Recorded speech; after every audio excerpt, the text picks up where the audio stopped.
இந்த அருமையான ராத்திரியிலும் நாம் திரும்ப இந்த மே மாதத்தில் இந்த 4 மாதங்களை கடந்து மே மாதத்தில் ஆண்டவர் நம்மை ஜீவனோடு கூட பலத்தோடு கூட கொண்டு வந்திருக்கிறார். ஆமென். இந்த 1ஆம் தேதி காலையில் ஒருவேளை வந்திருப்பீர்கள் என்றால் நான் சொன்ன இந்த வாக்குத்தத்த வசனம் உங்களுக்கு ஞாபகத்தில் இருக்கலாம். என்ன சொன்னாருங்க? மறந்தீங்களா? எல்லாருமே யார் வாயிலுமே வரலையே. சசன்னு சொல்லக்கூடாது, சத்தமா சொல்லுங்க. இல்ல என்ன சொன்னார் ஆண்டவர்? எல்லா பயத்தின் மத்தியில கர்த்தர் சொல்றாரு, பயப்படாதே, நீ மகிழ்ந்து களி கூறு, கர்த்தர் பெரிய காரியங்களை செய்வார். ஆமென். என்ன சொல்றாரு? பயப்படாதே, மகிழ்ந்து. ஒரு மாதிரி பேபான்னு பார்க்க கூடாது, வசனம் அது. சொல்லுங்க, எல்லாரும் சொல்லுங்க. என்னதுங்க? பயப்படாதே. முதல்ல உங்களுக்கு சொல்லிங்க, மற்றவங்களுக்கு சொல்றது முன்னாடி உங்களுக்கு சொல்லிங்க. பயப்படாதே, மகிழ்ந்து களி கூறு, கர்த்தர் பெரிய காரியங்களை செய்வார். துக்கங்களும் நம்முடைய சோதனைகளும் நம்முடைய போராட்டங்களும் இருக்கதான் அடிக்கடி நினைச்சிட்டே இருக்கோம். ஆனால் ஒவ்வொருவரும் இங்கே வரும்பொழுது உங்களுக்கு நான் சொல்ல கர்த்தர் ஏவுகிறது என்னவென்றால், நம்பிக்கையை தான் கர்த்தர் பேசுகிறார். நீ பயப்படாதே, நான் உன்னோடு கூட இருக்கிறேன். அல்லேலூயா. ஆமா, நீ எவ்வளவு கூட அதை அங்கீகரிக்கிறாயோ, ஆமென், நீ ஒருபொழுதும் வெட்கப்பட்டு போக மாட்டேன்றார் கர்த்தர். அதே அதிகாரத்தில் வாசிக்க என்ன சொல்றார் கர்த்தர்? நீ ஒருபொழுதும் வெட்கப்பட்டு, நான் உன் நடுவில் இருக்கிறவர், நானே உன் தேவனாகிய கர்த்தர் என்றும் நீ அறிந்து கொள்வாய், உன்னை சுற்றி இருக்கிறவர்கள் அறிந்து கொள்வாங்க, என் ஜனம் ஒருபொழுதும் வெட்கப்பட்டு போவதில்லை. நல்ல கையை தட்டினா கையை தட்டுங்க, கையை தூக்குனா கையை தூக்குங்க. உங்க வாயினால் அந்த வார்த்தையை நல்ல தெம்பா சொல்லணும்னா நல்ல இருதயபூர்வமாய் சொல்லுங்க, கர்த்தர் நடுவில் இருக்கிறார். அது போன மாதம் உங்களோடு கூட அதை தான் நான் தொடர்ந்து பேசிக்கொண்டே இருந்தேன். கர்த்தர் நடுவில் இருக்கிறார், ஒரு வல்ல முடியவர். இந்த மாதத்துலயும் கர்த்தர் சொல்றாரு. என்ன தெரியுமா சொல்ல சொன்னார்? என்ன பார்த்து, நீ போய் சொல்லு, பயப்படாதே, மகிழ்ந்து களி கூறு, நான் பெரிய காரியங்களை உனக்காய் செய்வேன் என்று கர்த்தர் சொல்லி இருக்கிறார். இது மனுஷ வார்த்தைகள் அல்ல. எல்லாரும் மாதிரி எனக்கும் சவால்கள் இருக்குது, எனக்கும் கேள்விகள் இருக்குது, சூழ்நிலைகள் இருக்குது, நிர்பந்தங்கள் இருக்குது. எல்லாத்துக்கும் நடுவில் எனக்கு ஒரு பெரிய தைரியம் என்னவென்றால், அந்த வார்த்தை, தேவனுடைய வார்த்தை அசைக்க முடியாத தைரியத்தை தருகிற வார்த்தையை நான் கேட்டதிலிருந்து, இந்த மாதத்தின் துவக்கத்திலிருந்து கர்த்தர் பெரிய காரியங்களை செய்கிறவர் என்று சொல்லி நம்ப கர்த்தர் பெரிய காரியங்களை செய்து கொண்டே தான் இருக்கிறார். வழக்கமா இருக்கிறவங்க எல்லாம் நம்மளை எது வேணா பண்ணுவாங்க, ஆனா கர்த்தர் மாறவே மாட்டார். கர்த்தர் இருக்கிறவராகவே இருக்கிறவர். அல்லேலூயா. அப்ப பாருங்க, இந்த நாட்கள்ல உங்களோடு கூட இந்த எபிரேய புத்தகத்திலிருந்து நான் உங்களோடு கூட கடந்த நாட்கள் எல்லாம் பேசி கொண்டிருக்கிறேன். ஒரு புதிதாய் நீங்கள் வருவீர்கள் என்றால் அது என்னடா அப்படின்னு ஒருவேளை யோசித்தீங்கன்னா, வேதாமத்தில் அநேக புஸ்தகங்கள் இருக்கிறது. அதுல புதிய ஏற்பாடு, பழைய ஏற்பாடு என்று இருக்கிறது. அதுல பல வசனங்கள் பல விதங்களிலே நமக்கு அன்று பேசிக்கொண்டே இருக்கிறார். விசேஷமாய் ஆண்டு என்னிடத்துல தெளிவாய் ரொம்ப என்னை நடத்தி, கிட்டத்தட்ட ஒவ்வொரு சனிக்கிழமையும் இந்த எபிரேய புஸ்தகம் அப்படின்றது இந்த புதிய ஏற்பாட்டில் அது ஒரு தனி புஸ்தகமாக இருக்கிறது, தனி ஒரு நிருபம். அந்த நிருபத்தில் கிட்டத்தட்ட 13 அதிகாரங்கள் இருக்கிறது. இது முற்றிலுமாய் ஒரு விசுவாசியினுடைய வாழ்க்கைக்கு, இல்லை முதல் முறை கேட்கிறவர்களுக்கு இயேசு கிறிஸ்துவை இன்னும் ஆழமாய் அறிந்து கொள்ள, இன்னும் விசுவாசத்தில் வளர்கிறதற்கு ஏதுவாய் இதில் பல காரியங்கள் சொல்லப்பட்டிருக்கிறது. அதை தான் கிட்டத்தட்ட எனக்கு கிடைக்கிற வாய்ப்புகள் எல்லாம், அதாவது சனிக்கிழமையில் ஒரு சில வாரங்களில் மாத்திரம் யாராவது ஒரு புதிய போதகரோ இல்லை ஏதாவது ஒரு விசேஷ பிரசங்கியார்கள் வருகிற நாட்களை தவிர மற்ற நாட்கள் எல்லாம் உங்களோடு கூட இதை மாற்றாம நான் ஒரு கணக்கு மாதிரி அதை எழுதிட்டே வரதுனால, என் நோட்ஸில் நான் வசனங்களை தியானித்து எழுதுகிற அப்படின்னால கிட்டத்தட்ட கடந்த ஒரு 133 வாரங்கள் உங்களோடு கூட இந்த எபிரேய புத்தகத்திலிருந்து பேசி கொண்டிருக்கிறேன். இன்றைக்கு கர்த்தர் கிருபையாய் அளவற்ற கிருபையில் 134வது வாரமாய் இதே எபிரேய புத்தகத்திலிருந்து உங்களோடு கூட இந்த 13வது அதிகாரத்திலிருந்து உங்களோடு பேச கர்த்தர் உதவி செய்வாராக. கிட்டத்தட்ட விசேஷமாய் இதில் 11வது அதிகாரம் விசுவாசத்தை குறிக்கிறது. அந்த விசுவாசத்தில் நிலைத்து இருக்கிறதற்கு ஆண்டவர் உதவி செய்கிறவராக இருக்கிறார் என்று 12வது அதிகாரத்தில் உங்களோடு கூட பேசினேன். புதிதாய் முதல் முறை வந்திருப்பீர்கள் என்றால், இதை தொடர்ந்து இதை நான் கேட்கலன்னா எனக்கு நடக்காதான்னா நீங்க பயப்படாதீங்க. இன்னைக்கு கர்த்தர் உங்களோடு கூட பேசுகிற வார்த்தையை ஆழமாய் கேளுங்க, நிச்சயமா அது உங்களுக்கு ஒரு உதவி செய்யும். ஐயோ 133 வாரம் நான் கேட்கவே இல்லையே, ஐயோ எனக்கு இந்த நன்மை வராதான்னு நினைக்காதீங்க. எல்லாரும் கர்த்தர் உதவி செய்கிறவராக இருக்கிறார். இன்றைக்கு கர்த்தர் உங்களை நியமித்து இந்த வார்த்தையை கேட்கும்படிக்கு இந்த இடத்துல கொண்டு வந்திருக்கிறார். ஆமென். அப்ப இந்த வசனத்துல நான் விசேஷமா இந்த 13வது அதிகாரத்துல ஒரு சில வசனங்களை உங்களுக்கு ஏற்கனவே நான் பிரசங்கிச்சிட்டேன். அதனால 6ஆம் வசனத்துக்கு நேராக நாம் திரும்ப இன்றைக்கு வாசிப்பேன, நேரம் இல்லை. ஒவ்வொரு முறையும் இதெல்லாம் ரிவிஷன் பண்றதுனால அந்த நாளில் எதை பேசணுமோ அது அதிகமாக பேச முடியாமல் போயிருது. அதனால இன்றைக்கு அது எல்லாத்தையும் நிறுத்திட்டு உங்களுக்கு ஒருவேளை கேட்கணும்னா நம்முடைய யூடியூப் சேனல்ல போனீங்கன்னா இந்த பிரசங்களை கிட்டத்தட்ட 133 வாரங்களும் பேசினேன். ஒவ்வொரு வாரத்தினுடைய இந்த செய்திகள் வெவ்வேறுபட்ட தலைப்புகளை போல நான் காண்பித்தாலும் எல்லா எபிரேயத்திலிருந்து தான் பேசியிருக்கிறேன். அப்ப இந்த 6வது வசனத்துல வாசிக்கலாம். அதனாலே அப்படின்னு சொல்லுகிற ஒரு வார்த்தை எதற்காக சொல்லப்பட்டிருக்கிறது என்றால், 5வது வசனத்துல அதனுடைய ஒரு ஆழத்தை இந்த எபிரேய வாக்கியம் சொல்றார். என்ன சொல்றாரு? ஆண்டவர் சொல்றார், நான் உன்னை விட்டு விலகுவதும் இல்லை, உன்னை கைவிடுவதும் இல்லை என்று அவர் சொல்லி இருக்கிறாரு. இந்த நாட்களில் நான் ரொம்ப இன்சிஸ்ட் பண்றேன். அது ஏனோ தெரியல, எங்க போனாலும் தைரியமா அதை சொல்லிடுறேன். பைபிள் வச்சிருந்தீங்கன்னா பைபிளை வாசிங்கன்ட்டு. 1ஆம் தேதி கூட ஒரு ஆனிவர்சரிக்கு போயிருந்தேன், ஒரு திருச்சபையினுடைய ஆனிவர்சரிக்கு. ரொம்ப எனக்கு ஆசீர்வாதமாக இருந்தது. அந்த இடத்துல நல்ல உஷ்ணம். ஆனால் கர்த்தருடைய வார்த்தையை பிரசங்கிக்கிறதுக்கு கர்த்தருடைய அபிஷேகம் எனக்குள்ள ரொம்ப ஆழமாக இருந்ததை. ஏன்னா அந்த மனுஷன் அந்த போதகர் ரொம்ப ரொம்ப நல்ல தாழ்மையான மனுஷன். சில இடங்களில் ஜனங்களை எவ்வளோக்குள்ள ஆயத்தமாக இருக்கிறாங்களோ. நான் இங்கே ஒரு காலையில் இப்போ வரதுக்கு முன்னாடி ஒரு க்ரூசைட் பார்த்தேன் ராஞ்சியில். எனக்கு தெரிஞ்ச நல்ல நண்பர், நல்ல கர்த்தரால் மகிமையாக இன்றைக்கு பயன்படுத்தப்படுகிறார். டெல்லியில் இருக்கிறாரு. அங்கித் சஜ்வால் அப்படின்னு சொல்லிட்டு நல்ல போதகர். இன்னைக்கு கர்த்தர் அற்புத அடையாளங்களை திரண்டு வந்திருக்கிறாங்க. ஒரு ஸ்னிப்பெட் போட்டிருந்தாரு. ஆண்டவரே, இதெல்லாம் ஏன் ஆண்டவர் இன்றைக்கு சென்னை பட்டணத்தில் இப்படிப்பட்ட இடங்கள் இப்போ நடந்து கொண்டு இருக்கிறது. நேற்றைக்கு ஒன்றாவது முதல் கூட்டம், இன்னைக்கு 2வது, நாளைக்கு 3வது நாள். ஒருவேளை உங்களுக்கு இன்ஸ்டாகிராமெல்லாம் யூஸ் பண்ண அங்கிள் சஜ்வால்னு போய் பாருங்க. கர்த்தர் இன்னைக்கு வல்லமையாக இந்த மனுஷனை உபயோகப்படுத்துகிறார். நல்ல நண்பர். என்னோட ரொம்ப சின்ன வயசு தான் இருக்கும். ஆனால் பார்த்தேன் திரளாய் ஜனங்கள். அப்போ ஒரு விஷயத்தை தான் கவனித்தேன். எங்கெல்லாம் ஜனங்க வாஞ்சியாய் இயேசு பேசுகிறார் என்று கேட்டு வருவார்கள், அங்கெல்லாம் ஒரு பெரிய அசைவு இருக்கிறது. 1ஆம் தேதி பேசின கலைப்பு எனக்கு காலையில் 1ஆம் தேதி காலைல 3 மணிக்கு எழுந்து கிளம்பி வந்து இங்கே 5 மணிக்கு ஆராதனை பேசி டயர்டு. ஆனால் அங்கே நான் போன ஒரு எதிர்பார்ப்பும் இல்லாமல், ஏன்னா நான் ரொம்ப ஒரு திரும்ப அழைச்சேன். 1ஆம் தேதி ஒரு ஸ்பெஷல் டே, ரொம்ப ஹாலிடேனால அவர் ரொம்ப நாளுக்கு முன்னாடியே என்னை பிளாக் பண்ணிட்டாருன்னா சொல்கிறேன், ஆனால் பாஸ்டர் 1ஆம் தேதி நான் காலையா சாயந்தரம் அப்புறம் சொல்கிறேன், நான் நீங்கள் ஃபுல் டே பிளாக் பண்ணிட்டார். ஏப்பா ஒரு சொல்லுப்பா, எனக்கு சாயந்தரம் கூட யாருன்னா கேட்பாங்க காலையானா இல்லை நான் பிளாக் பண்ணிட்டேன். அப்புறம் ஒரு போன மாதம் சொன்னார், இல்லை மார்னிங்கே வச்சுக்கலாம், ஏன்னா எல்லாருமே வரதுக்கு வசதியாக இருக்கும், ஏன்னா லீவ் நாள் சரிப்பா அப்படின்ட்டேன். அப்புறம் நான் எந்த எதிர்பார்ப்பும் இல்லை அங்கே போனால் ஒரு கர்த்தருடைய ஆவியானுடைய ஒரு அசைவு. நான் அங்கே தான் உட்கார்ந்து எனக்கு சில வசனங்களை கர்த்தர் பேசுகிறேன். உண்மையாகவே சொல்லணும்னா நான் சில நேரங்கள் ஆயத்தோடு கூட எல்லா நோட்ஸும் எடுத்துகிட்டு போயிடுவேன் பேசுறதுக்கு. ஆனால் அங்கே போய் உட்காந்து இருக்கிறேன். ஒவ்வொரு வார்த்தையாய் கர்த்தர் கோர்வையாய் காண்பிக்க துவங்கினார். எழுந்து அவர் சொல்லிட்டாரு, ஒரு 1.5 மணி நேரம்னாச்சுக்கு நீங்கள் பேசுங்க அப்படின்ட்டார். 12 மணிக்கு எங்களை கொடுத்தாரு, 1.5 மணிக்கு முடிங்க. நான் சொன்னேன், அவ்வளோ நேரம்லாம் கஷ்டமாக இருக்கும்னு நினைக்கிறேன், இல்லை நீங்கள் ஆராதனை பண்ணினாரு. ஒரு அசைவை நான் பார்த்தேன். ஏன் அதை திரும்ப சொல்கிறேன்னா, இன்றைக்கு இந்த ராத்திரியில் ஏதோ வந்துட்டு போயிடணும் அப்படின்னு நினச்சிங்கன்னா ஒரு அசைவு இருக்காது. இதே ஆண்டவர் தான். நான் தான் பேசுகிறேன். சில இடங்களில் போகும்போது ஒரு அசைவை பார்க்கிறேன். இன்றைக்கு ஒரு நிச்சயத்தில் காலையில் ஒரு என்கேஜ்மெண்ட் செரமனி நம்ம சபையில் ஒரு பிள்ளை ஞானசம் எடுத்தது. அதனுடைய நல்ல கிராண்டாக வச்சுருந்தாங்க. கிட்டத்தட்ட நிறைய பேர் நிறைய இயேசுவை அறியாதவர்கள் பெரிய கூட்டம் இருந்துச்சு. ரொம்ப சந்தோஷம். ஒரு ஃபுல்லாக அவங்க ஒரு என்கேஜ்மெண்ட்டே கல்யாணம் மாதிரி நடத்திருந்தாங்க. ஒரு 300 பேருக்கு மேலே அது அந்த ஹாலே நிரம்பி இங்கே அங்கேயும் வந்திருக்கிற எல்லாம் நின்றுந்தாங்க. எனக்கு நல்ல ஒரு வாய்ப்பாய் தோன்றினது. இயேசுவை பேசுகிறதற்கு எனக்கு ஒரு நல்ல வாய்ப்பாக இருந்தது. அங்கே வந்து ஒரு சிலர் என் கூட வந்தாங்க, பிள்ளைங்கள்லாம் ஹெல்ப் பண்ணுறதுக்கு பார்த்துருப்பாங்க. எல்லாரும் அசையாமல் அந்த வார்த்தையை கேட்டார்கள். அது எனக்கு பெரிய ஆசீர்வாதமாக இருந்தது. இன்னைக்கு ராத்திரி உங்களை பார்த்து நான் சவாலாய் சொல்லுகிறேன், பேசுகிற வார்த்தையை அடுத்த 15-20 நிமிஷம் நீங்கள் கேட்பீங்கன்னா ஒரு அசைவை கர்த்தர் கொண்டு வருவார். பாஸ்டர் தானே எபிரேயர்லேருந்து பேசுகிறாரு, பேசிட்டு போயிடலாம், சனிக்கிழமை வந்து உட்காந்துட்டு போயிடலாம் நினச்சிங்கன்னா எனக்கு எந்த ஒரு நஷ்டமும் இல்லை. கேட்குற உங்களுக்கு தான் அதில் நஷ்டம் வரும். அதனால தான் சொல்கிறேன் திரும்ப ஏன் இதெல்லாம் உங்களுக்கு கோரியா சொல்கிறேன். நான் பெரிய ஆள்னு சொல்ல வரதில்ல. கர்த்தர் எங்கே போனாலும் பயன்படுத்த ரொம்ப பலவேணும். ஊரை பார்க்கறதுக்கு நான் போயிருந்தேன் கூட்டத்துக்கு. அந்த பாஸ்டர் ரொம்ப எதிர்பார்ப்போடு வச்சிருக்கிறாரு.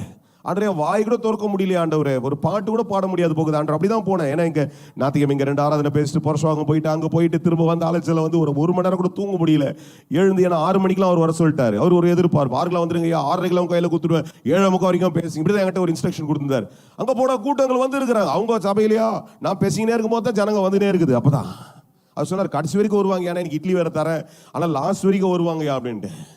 ஆனால் வாஞ்சியாய் கொஞ்ச நேரம் கேட்டாலும் கர்த்தருடைய அசைவு இருக்கிறதை பார்க்கிறேன். என்னால் அல்ல, என்னுடைய பலவீனத்தின் மத்தியில கர்த்தர் அசைவாடுகிறதை பார்க்கிறேன். இன்னைக்கு ராத்திரி உன்னுடைய எதிர்பார்ப்பு மத்தியில கர்த்தர் சொல்றாரு, நான் உன்னை விட்டு இதே வார்த்தையை தான் 3 வாரமா பேசிட்டே தான் இருக்கிறேன். ஆனா திரும்ப இன்னைக்கு ராத்திரி என் ஆவியில ரொம்ப ஸ்ட்ராங்கா ஏவப்பட்டு திரும்ப சொல்றேன், கர்த்தர் சொல்றாரு, உன்னை விட்டு நான் விலகவில்லை, உன்னை நான் கைவிடுவதும் இல்லை என்று கர்த்தர் சொல்றார். இந்த இயேசு மாறவே மாட்டார். அல்லேலூயா. ரொம்ப அழகா இருக்குது பாருங்க. திரும்ப சொல்லுங்க அந்த வசனத்தை. எல்லாரும் பைபிள் வச்சிருந்தீங்கன்னா ஏன் இவ்வளவு பெரிய கதையை சொன்னேன் அப்படின்னா, பைபிள் எடுத்துருவாங்க தம்பி எல்லாருமே. இன்னைக்கு நிச்சயத்தில் இல்லாத போனது ஒண்ணு பைபிள் தான். பையனுக்கு ஒரு ட்ரெஸ் இங்க தொங்குது.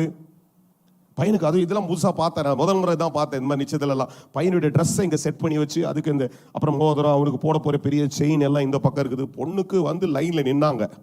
எத்தனை பேர் தான் நான் கவுண்ட் பண்ணல, இருந்திருக்கோம் 20 பேர் இருந்திருப்பாங்களா, 15-20 பேர் இருப்பாங்க. எல்லாரும் சீரை கொண்டு வர்றாங்க. மோதிரத்துக்கு அழகா ஒரு டெக்கரேட் பண்ணி அது 2 மோதிரம் வச்சிருந்துச்சு. நான் கேட்டேன், பைபிள் எங்கப்பா அப்படின்னு. அதுக்கு முன்னாடி என்கிட்ட வந்து அவங்க பேசுனது இந்த மாப்பிள்ளை வீட்டாரெல்லாம் பேசும்போது ரொம்ப ஆழமா இருந்துச்சு, பயங்கரமா இருந்துச்சு. நான் அதை தான் முதல்ல தூக்கிட்டு வந்திருப்பாங்கன்னு நினைச்சேன். இன்னைக்கு நிறைய நேரத்தில் எது மிஸ் ஆகுதுன்னா, கர்த்தருடைய வார்த்தை நம்ம வாழ்க்கையில் மிஸ் ஆகிடக்கூடாது சார். இல்லையா? ஆலயத்தில் வேதாமத்தை வச்சு இங்கே பைபிளை கொண்டு வாங்க. ஏனோ தெரியல, இந்த கடந்த சில நாட்களாகவே திரும்ப சொல்கிறேன். நான் அப்படிலாம் என்னுடைய இந்த 18 வருஷ ஊழியத்தில் இந்த சபையை நடத்துறது நான் வற்புறுத்தவே இல்லை. ஆனால் இப்பொழுது கர்த்தர் என்னை ஏவுகிறார், உங்களுடைய வேதாமத்தை கொண்டு வந்து பைபிளை கூட்டுவாங்க, இந்த வேதாமத்தை சுமங்க, இது உங்களை வாழ்நாட்கள் முழுக்க சுமங்க. என்னை பார்த்தலாம் ஒரு காலத்தை சொல்லும் போது, சீப்போயா அவன் வேலையை பார்த்துட்டு எனக்கு எல்லாம் தெரியும் அப்படின்னு தான் இருந்த நாட்கள் இருந்தது. ஆனால் இன்றைக்கு இதை நான் வெக்கப்படாமல் எனக்கு அபிஷேகம் பண்ணப்பட்ட நாள்ல இருந்து என்னை ஆடியன் பண்ண அன்னைக்கு ஒருத்தர் கிஃப்ட் பண்ணாங்க. இந்த பைபிள் என் கையில் இருக்குது, எந்த நாட்டுக்கு போனாலும் எந்த இடத்துக்கு போனாலும் இதை நான் வச்சிருக்கிறேன், இது என்னை ஆசீர்வாதமாய் நடத்தி கொண்டே இருக்குது. இது இல்லைன்னா சில இடத்துல எனக்கு இதுக்குள்ள ஏகப்பட்ட பிரசங்கம் இருக்குது, நிறைய பிரசங்கம் வச்சிருக்கிறேன். இந்த 18 வருஷம் பிரசங்கித்த கிட்டத்தட்ட எத்தனை 100 பிரசங்கம் தெரியாது, எத்தனை 1000 தெரியாது, எல்லாவற்றையும் கர்த்தர் அநேகர் இடத்துல அசைவாட செய்து கொண்டே இருக்கிறார். பைபிளை வச்சுக்கிட்டு இப்ப எல்லாரும் என் கூட சொல்லுங்க, கர்த்தர் சொல்றாரு, நான் உன்னை விட்டு விலகுவதும் இல்லை, உன்னை கைவிடுவதும் இல்லை என்று சொல்லி இருக்கிறாரு. ஏன் சொல்றாருன்னா, இப்ப இது வந்து புதிய ஏற்பாட்டில் எழுதுறாரு. ஆனா பழைய ஏற்பாட்டின் புஸ்தகத்துல பல முறை இதை பேசி இருக்கிறார். மோசேயோடு கூட பேசி இருக்கிறார், யோசுவாவோடு கூட பேசி இருக்கிறார். என்ன சொல்றாரு? நீ பலம் கொண்டு, நிறைய பேருக்கு தெரியும் என்ன சொல்றாரு, see this man, இவர் வந்து இப்போ வந்து ஒரு பெரிய லீடர், அவரு லட்சக்கணக்கானவர்களை நின்று ஒரு பெரிய பாஸ்டர் வச்சுங்க, அப்படிப்பட்டவர்.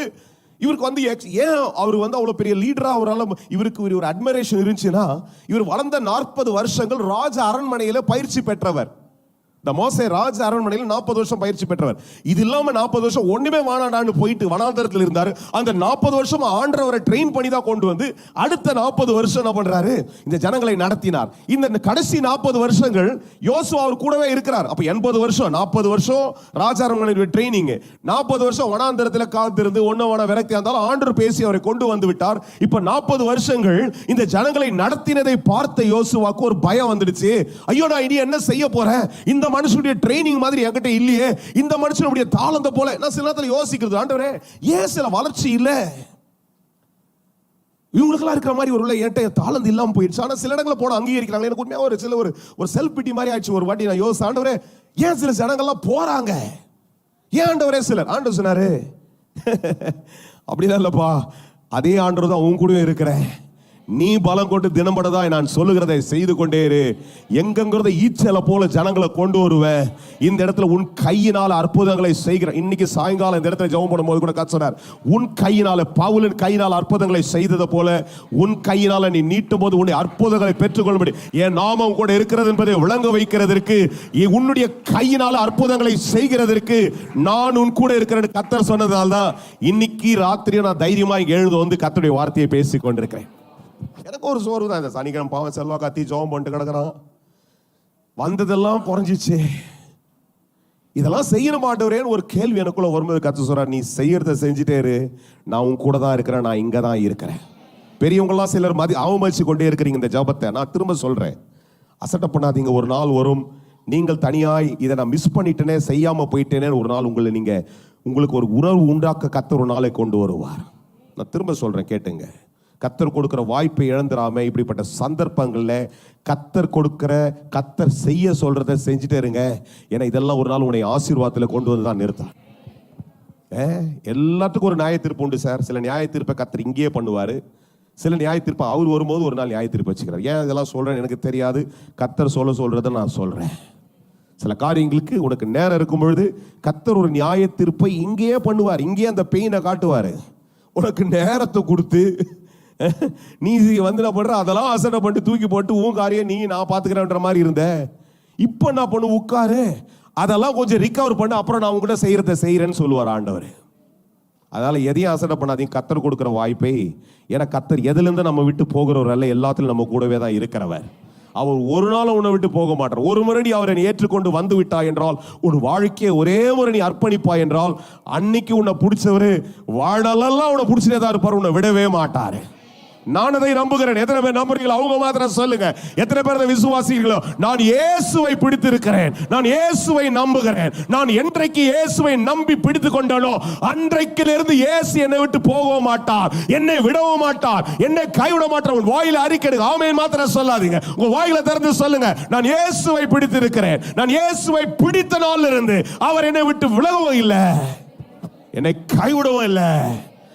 சில கார்ல சில நேரத்தில் பார்த்தீங்கன்னா தனியா இருக்கிற மாதிரியே தான் இருக்கும். பயப்படாதீங்க, இயேசு கூட தான் இருக்கிறார். போன வாரம் எல்லாம் உங்களோட போன வாரம் பிரசங்கத்தில் வந்து உட்கார்ந்தவங்களுக்கு சொல்லியிருப்பேன். சில சந்தர்ப்பங்களில் இயேசு கூட தான் இருக்கிறாரா அப்படின்னு கிதியோனை பத்தி பேசும்போது சொன்னேன். 7 வருஷம் எங்கடா போனாருன்னு நமக்கு தோணான கூட தான் இருக்கிறார். அப்படிதான் இருக்கும். இயேசு கூடவே இருக்கிறார். அதான் சொல்றாரு. அதனால தான் சொல்றாரு 7ஆம் வசனத்துல வாசிக்கிறோம், 6ஆம் வசனத்துல 5ல வாசம் ஆண்டவர் சொல்றாரு, நான் உன்னை விட்டு. யோசுவாவுக்கு ஒரு கேள்வி வந்திருக்கும் இல்ல? அதுக்கப்புறம் எல்லாருடைய சரித்திரங்கள் எடுத்து பார்த்தாலும் ஆண்டவர் யாரை விட்டு விலகவே இல்லை. இதே இஸ்ரவேல் ஜனங்கள் கடந்து வந்து பல சூழ்நிலையா வரும்பொழுது ஏசாயா 43ல வாசிக்கிற 2ஆம் வசனத்துல, நீ தீயே கடந்தாலும் நான் உன் கூட தான் இருப்பேன் அப்படின்னா, பயங்கரமான உன்னை எரிச்சு போட நினைக்கிற காரியத்தினோடு கூட நீ கடந்து வந்தாலும் நான் உன் கூட தான் இருப்பேன், உன்னை விட்டு விலக மாட்டேன். அக்கினியில நடந்தாலும் அது உன்னை பற்றாது, உன்னை வேக வைக்காது, நான் உன் கூட தான் இருப்பேன், நான் உன்னை விட்டு விலகவே மாட்டேன் என்று கர்த்தர் சொல்றார். அல்லேலூயா. தண்ணீர் உன்னை மோதி உன்னை அலக்கடிக்க நினைச்சாலும் நான் உன்னை கூட தான் இருப்பேன், நான் உன்னை விட்டு விலக மாட்டேன்னு கர்த்தர். யாருக்கெல்லாம் புரிதோ, யாரெல்லாம் நம்புறீங்களோ அவங்க மாத்திரம் ஒரு ஆமென் ஸ்தோத்திரம் சொல்லி சொல்லுங்க. எப்பேற்பட்ட சூழ்நிலையோடு கூட நான் கடந்து வந்தாலும், in spite of all the situation that wrestles against my life, என் வாழ்க்கையை மோத நினைச்சாலும் கர்த்தர் என்னை விட்டு விலகவே இல்லை, என்னை கைவிடவும் மாட்டார். அதனால இவர் எழுதும்போது சொல்றார், இந்த அப்போஸ்தலனாகிய பவுல் தான் இது எழுதினார் என்று எனக்கு நிறைய அடையாளங்கள் இதில் இருக்கிறபடி நான் சொல்றேன். எபிரேய புத்தகத்தை எழுதும்போது 6ஆம் வசனத்துல வாசிக்கிறோம், அதனாலே. எல்லாரும் சொல்லுங்க, எதனால? அதனாலே அப்படின்னு கேட்டு நான் உங்களை எதனாலன்னு கேட்டா நீங்க என்ன சொல்றது? அதனாலேன்னு சொல்லக்கூடாது. எதனால தெரியுமா? எவ்வளவு பெரிய சூழ்நிலை வந்தாலும் கர்த்தர் என்னை விட்டு விலக மாட்டார். அதுதான் உங்க சாட்சியா இருக்கணும். சொல்லுங்க, அதனாலேன்னு சொல்றாரு. அப்ப எதனால? எவ்வளவு போராட்டம் வந்தாலும் கர்த்தர் என்னை விட்டு விலகவே மாட்டார், அவர் என்னை விட்டு விலகவே மாட்டார். அப்ப சொல்றாரு, அதனால நான் என்ன பண்றேன்? தைரியம் கொண்டு. சொல்லுங்க, தைரியம் கொண்டு. கர்த்தர் எனக்கு சகாயர், நான் பயப்படேன், மனுஷன் எனக்கு என்ன செய்வான்? சொல்லுங்க, கர்த்தர் எனக்கு சகாயர், நான் பயப்பட மாட்டேன், மனுஷனால வர்ற எந்த ஒரு காரியமும் என்னை மேற்கொள்ளாது. சொல்லுங்க, மனுஷனால வர்ற எந்த தீங்கோ, மனுஷனால வர்ற எந்த எரிச்சலோ, மனுஷனால வர்ற எந்த பொறாமையோ, மனுஷனால வர்ற எந்த ஒரு காரியமோ, மனுஷனால வர்ற எந்த சூனியம் கூட, சொல்லுங்க தைரியமா சொல்லுங்க, அவன் வச்சிருக்கிற சூனியம் கூட, அவன் எவ்வளவு எத்தனை லட்சம் ரூபாய் செலவு பண்ணி உனக்கு விரோதமாய் சூனியம் வச்சாலும் கூட கர்த்தர் உன் கூட இருக்கிறார். அந்த அக்கினி உன் மேலே வராது, அந்த அக்கினி உன்னை பற்றாது, அந்த அக்கினி உன்னை ஒண்ணுமே செய்ய முடியாது. ஏனென்றால் ஆண்டவர் சொல்லுகிறார், இயேசு சொல்லுகிறார், நான் உன்னை விட்டு விலகுவதில்லை, உன்னை கைவிடுவதில்லை. I will never leave you, neither forsake you. ஆண்டவர் விட்டு போறவர்களா இல்லைங்க. அதுதான் சில சம்பவங்களை உங்களுக்கு மேற்கோள் காட்டினேன். போன வாரத்துக்கு முந்தின வாரத்தில் பேசுவது சொன்னேன். அந்த 3 மனுஷர்கள் சாத்ராக், மேஷாக், ஆபேத்நேகோ, அவர்களுக்குள்ள இருந்த விசுவாசம் இவ்வளவு பெரிய போதனையை கேட்க இன்னைக்கு இருக்கிற மாதிரி விசுவாசத்தை குறித்து அதிகமாக கேட்கவில்லை என்றாலும் அவர்களுக்குள்ள ஒரு நம்பிக்கை தெரியுமா? நீ என்ன செய்தாலும் சரி, நாங்கள் ஆராதிக்கிற தேவன் எங்களை விட்டு விலக மாட்டார், எங்களை தப்புவிப்பார், அவர் எங்களை விட்டு விலகவே இல்லை, எங்க கூட தான் இருப்பார். அவர்கள் சொன்னபடியே பாருங்க. அந்த சம்பவம் கேட்காதவங்களுக்காக சொல்ற நேரம் ஓடிடுது. அவங்க அவ்வளவு வைராக்கியமா பேசுற பிரகாரம் அவங்க சொல்றாங்க. ராஜா சொல்லிட்டான், ஐயோ இவனுங்க ரொம்ப ஏத்து பேசுறானுங்க, இவனுங்க நம்ம பேச்ச கேட்கல, டே நான் தீர்மானம் பண்ணபடியே தூக்கிட்டு போய் போடுங்கட்டாங்க. தூக்கிட்டு போய் போட்டாலும் பாருங்க, அவனுங்க எதை அறிக்கிட்டாங்களோ, அந்த 3 பேர் எதை அறிக்கிட்டாங்களோ அப்படியே ஆண்டவரும் அந்த தீயில அவர்களோடு கூட நடக்கிறதை சுற்றி இருக்கிறவர்கள் பார்க்க செய்தார். உன் விசுவாச அறிக்கை நீ நம்புறத சொல்லிக் கொண்டே இருக்கும்போது எவ்வளவு சோதனை வந்தாலும் சரி, மருத்துவர்களே உன்னை பார்க்கத்தக்கதாய் கர்த்தரும் கூட இருக்கிறதை கர்த்தர் விளங்க செய்வார். சில நேரத்தில் ஐயோ இப்படிப்பட்ட ரிப்போர்ட் வந்துருச்சு, எந்த டாக்டர் ஐயோ உனக்கு இனி ஒண்ணுமே வாய்ப்பே இல்லைன்னு சொல்றானோ அவனே சொல்லுவான், ஆண்டவர் உன் கூட இருந்து உன்னை காப்பாற்றி இருக்கிறார், என் கண்கள் உயர்ந்து போயிருக்கிறது. It's a medical miracle because I don't understand how this could happen. இது எப்படி ஆகும்? என் தேவனால ஆகும், என் தேவனால வீசும் புயல் காற்றை அவர் தான் படைச்சாரு. வீசும் புயல் காற்று அமைதியா இருக்க சொல்றவரும் அவர் தான். அல்லேலூயா. அதான் சொல்றேன், நான் தைரியம் கொண்டு கர்த்தர் எனக்கு சொல்லுங்க சகாயர். கர்த்தர் எனக்கு சகாயர். மனுஷன் அல்ல, சொல்லுங்க மனுஷன் அல்ல, மனுஷன் அல்ல. நான் சார்ந்திருக்கிற வேலை அல்ல, நான் செய்யற பிசினஸ் இல்ல, என் குடும்பம் அல்ல, என் உறவு அல்ல, தேவன் சகாயர். தேவன் எல்லாவற்றையும் பார்த்துக் கொள்வார். கர்த்தர் இடத்துல எனக்கு ஒத்தாசை வரும்போது யாரும் அதை நிறுத்த முடியாது. நான் பேசுறது புரியுதா? எங்கிருந்து வரும்போது, நான் உனக்கு கொடுக்கும் போது கூட நடுவில் எவனா புடிங்கலாம். இந்த போனியா தரேன் அவனுக்கு, அவனுக்கு தெரியாது, இதை போய் அவன்கிட்ட தெரியாது நடுவில் எவனா. ஆனா கர்த்தர் தரும்போது எவனும் புடுங்கவும் முடியாது. கர்த்தர் கையில இருந்து வர்றது யாரும், நானே ஆண்டவர் ஏன் தரீங்க அப்படின்னு அவர் சொன்னேன், கையறா என் பிள்ளைக்கு தரதுக்கு நான் தீர்மானம் பண்ணிட்டேன். அல்லேலூயா. கர்த்தர் செய்கிற ஒத்தாசையை தடுக்க யாரால முடியாது. நம்பினீங்கன்னா சொல்லுங்க, கர்த்தர் எனக்கு உதவி செய்யறதை எவனும் தடுக்க முடியாது. அல்லேலூயா. சொல்லிட்டு இன்னைக்கு இன்னொரு கடத்தி ஒரு வசனத்தை பார்த்துருவோம். கொஞ்சம் 5 நிமிஷம் தான் இருக்குது, ஆனாலும் இன்னொரு 5 நிமிஷம் எக்ஸ்ட்ரா எடுத்து முடிச்சிடுறேன். தேவ வசனத்தை உங்களுக்கு போதித்து உங்களை நடத்தினவர்களை நீங்க நினைத்து அவருடைய நடக்கையின் முடிவை நன்றாய் சிந்தித்து அவருடைய விசுவாசத்தை, இது ஒரு தனி பிரசங்கம், ஆனா அதுக்கு ஒரு கனெக்ஷன் எனக்கு தனியா இன்னொரு நாளைக்கு பேசுறேன். ஏன்னா அவர் எதை பத்தி சொல்றாருன்னா, விசுவாசத்தில் நடத்தினவர்களை என்ன பண்ணாதுங்க, அவமதிக்காதீங்க அப்படின்னு என்ன பண்றாரு, ஒரு அறிவுரையை அங்க கொண்டு வர்றார். சில நேரத்துல நிறைய பேர் சொல்லியே கேட்டிருக்கிறேன், அவரை வளர்த்தவங்களுக்கு முன்னாடி அவங்க சொன்னது, அவருக்கெல்லாம் பிரசங்கம் பண்ண தெரியல, இப்ப என்ன மாதிரி கூட இல்லை அப்படின்லாம் பேசுறவங்களாம் நிறைய பேர் இருக்கிறாங்க இன்னைக்கு. அப்படிலாம் மாறிட்டாங்க இல்ல, அப்படிலாம் இருக்காதபடிக்கு அவர் சொல்றாரு, உன்னை நடத்தவங்களை என்ன பண்ணாத, நீ என்ன பண்ணாதீங்க, அவர்களை நினைத்து அவருடைய நடக்கையின் முடிவை நன்றாய் சிந்தித்து அப்படி விசுவாசம் என்ன பண்ணுங்க, பின்பற்றுங்க சொல்லிட்டார். சரி, அது இருக்கட்டும். ஆனால் 6க்கும் 7க்கும் ஒரு 8க்கும் ஒரு கனெக்ஷன் கொடுத்துறேன். இயேசு கிறிஸ்து நேற்றும் இன்றும் என்றும் மாறாதவராய் இருக்கிறார். அல்லேலூயா.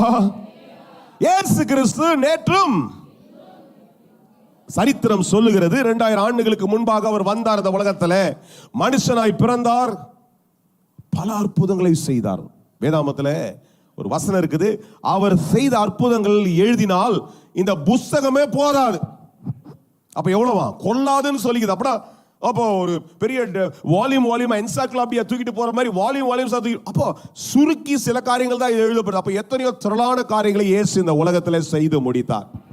அப்ப எதுக்கு இதை சொல்ல வந்தேன்னா, அன்னைக்கு எப்படி செய்தாரோ அவர் இன்றைக்கும் செய்ய வல்லவராயிருக்கிறார். அவர் மாறவே இல்லை. அல்லேலூயா. இப்ப 6வது வசனம் வாசம் 5 முடியலன்னா வாசங்க, இயேசு கிறிஸ்து என்னை விட்டு விலகவும் இல்லை, சொல்லுங்க கைவிடவும் இல்லை, ஆனால் நான் தைரியமா இருந்துட்டே தான் இருப்பேன். அவர் என் பட்சத்தை தான் இருக்கிறாரு. இயேசு கிறிஸ்து நேற்றும் மாறல. இது சரித்திரம் அல்ல, இது கதை அல்ல. இன்னும் கூட நிறைய பேர் நினைச்சுக்கிறாங்க இது ஏதோ உலகத்துல வந்த ஒரு மனுஷன், இவர் ஒரு மனுஷன் மாதிரின்ட்டு. இல்லைங்க, இவர் உண்மையான ரட்சகர். இவர் சொன்னதை அப்படியே செய்து முடித்தார். இன்றைக்கு அவரால் தான் வழி இருக்கிறது, அவர் தான் சத்தியம், இயேசுதான் ஜீவனா இருக்கிறார். இயேசுவே இல்லாமல் சத்தியமும் இல்லை, ஜீவனும் இல்லை, நித்தியமும் இல்லை, ஒன்றுமில்லை இந்த இயேசு இல்லாம.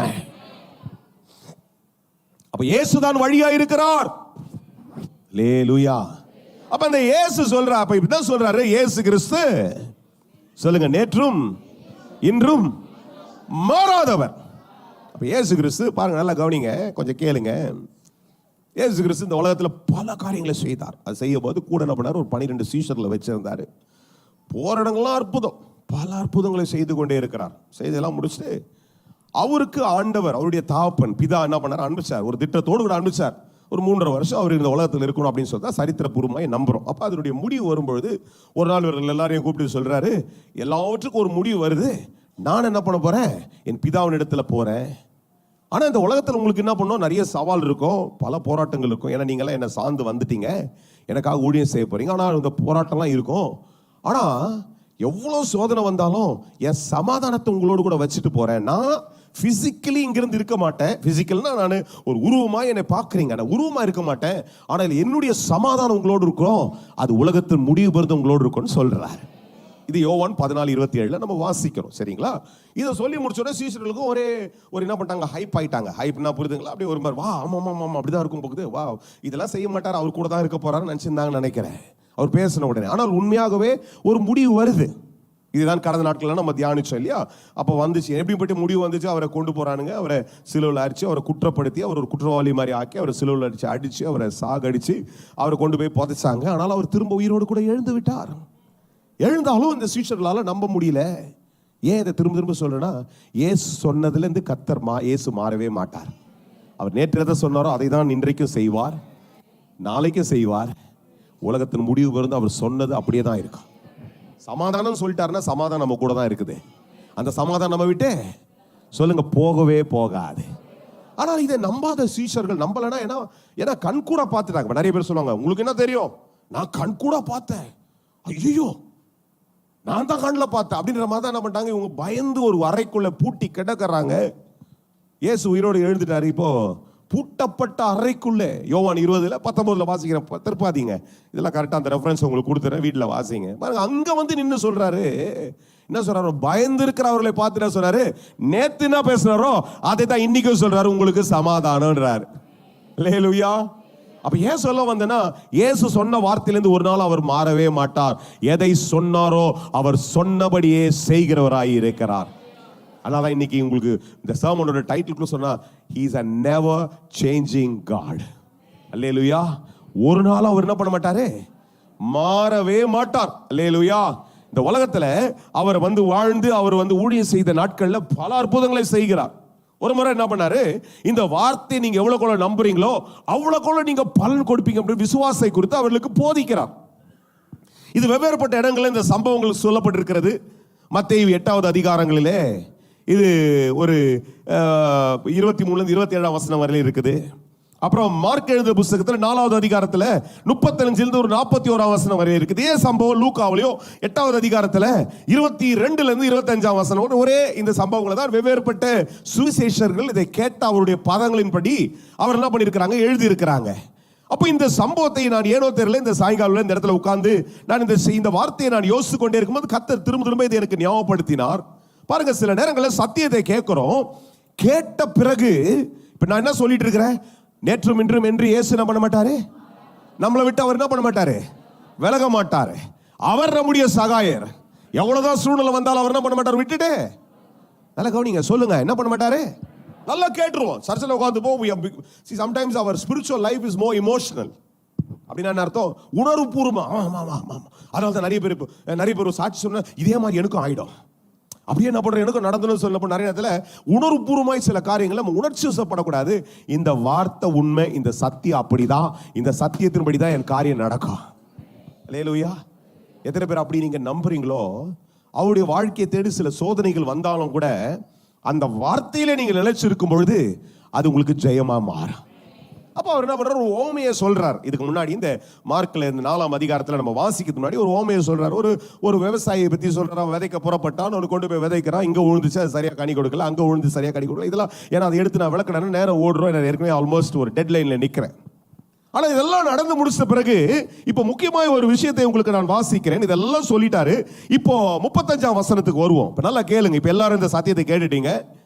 இது மே மாதம் இல்ல 3ஆம் தேதி நான் ஒரு 7:45 மணிலேருந்து இல்லை 7:40 பேசினுக்கிறேன். 7:35 40 பேசி வச்சுங்க. இந்த சத்தியத்தை கேட்டீங்க, எல்லாரும் என் கூட சொல்றீங்க, ஆமா ஆமா ஆமா ஆமா, இயேசு நேற்று என்று மாறாதவர், என்னை விட்டு விலகவே மாட்டார், அவர் எனக்கு சகாயர், நான் பயப்படவே மாட்டேன், நான் என்ன பண்ணுவேன், தைரியமா இருப்பேன் எல்லாம் சொல்லிட்டீங்க இல்லையா?